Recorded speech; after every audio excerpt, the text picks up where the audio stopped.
దర్శి పట్టణంలో గత 31 సంవత్సరాలుగా నమ్మకముగా నాణ్యముగా అందమైన ఆభరణములను అందుబాటు ధరలతో సకాలంలో అందించి ఖాతాదారుల మన్ననలు పొందిన దేవతి వారి నూతన jewellery showroom Amrutha Sai gold house and pawn broker. తాకట్టు వ్యాపారం, బంగారు ఆభరణములపై రుణ సౌకర్యం కలదు.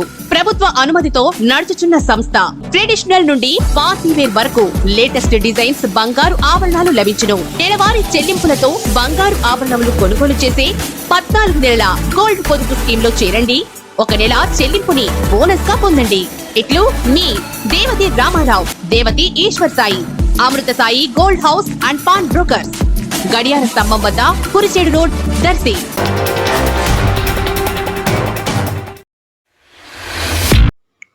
డే 24/7 న్యూస్ కు స్వాగతం. నేడు ప్రకాశం జిల్లా దర్శి అయ్యప్ప స్వామి గుడిలో అన్నదాన కార్యక్రమం నిర్వహించారు దర్శి మాజీ ఎమ్మెల్యే సిద్ధారాఘవరావు. ఈ సందర్భంగా స్వామివారికి పూజలు నిర్వహించి అనంతరం తీర్థ ప్రసాదాలు స్వీకరించారు. ఆ తదుపరి మాల వేసుకున్న స్వాములకు అన్నదానం చేశారు. ఈ కార్యక్రమంలో సిద్ధ ప్రతినిధి మండాది సుబ్బారావు, బొగ్గవరపు సుబ్బారావు, అచ్యుత ప్రకాష్, మండాది లోకేష్, గురుస్వామి, శివకోటిరెడ్డి తదితరులు పాల్గొన్నారు.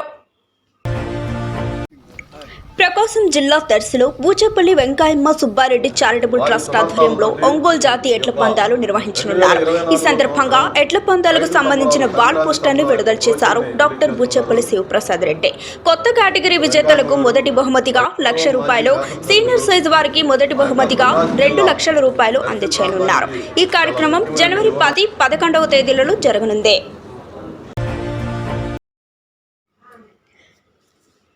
ప్రకాశం జిల్లా చేమకుర్తి శివాలయంలో దర్శి మాజీ ఎమ్మెల్యే డాక్టర్ బూచేపల్లి శివప్రసాద్ రెడ్డి ఇరుముళ్లు ధరించి శబరిమల యాత్రకు శ్రీకారం చుట్టారు. ఈ కార్యక్రమంలో తల్లి బూచేపల్లి వెంకయ్యమ్మ, కుమార్తె తన్వికారెడ్డి, కుమారుడు విద్యార్థి రెడ్డితో కలిసి శబరిమలకు ప్రయాణమయ్యారు.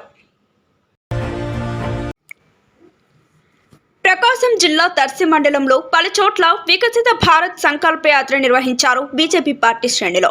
ఈ సందర్భంగా వికలాంగులకు కేంద్రం అందిస్తున్న పథకాల గురించి వివరించారు. ఈ కార్యక్రమంలో దర్శి నియోజకవర్గ బీజేపీ పార్టీ శ్రేణులు తదితరులు పాల్గొన్నారు. సమగ్ర శిక్ష ఉద్యోగులు పలు సమస్యలను పరిష్కరించాలని ఏపీటీఎఫ్ మద్దతు తెలిపింది. ప్రతి నెల వారి వేతనాలను సక్రమంగా ఇవ్వాలని, మరణించిన కుటుంబాలను ఆదుకోవాలని ప్రభుత్వాన్ని డిమాండ్ చేశారు ఏపీటీఎఫ్ అభ్యర్థులు. ఈ కార్యక్రమంలో పలువురు సమగ్ర శిక్ష ఉద్యోగులు, ఏపీటీఎఫ్ అభ్యర్థులు తదితరులు పాల్గొన్నారు.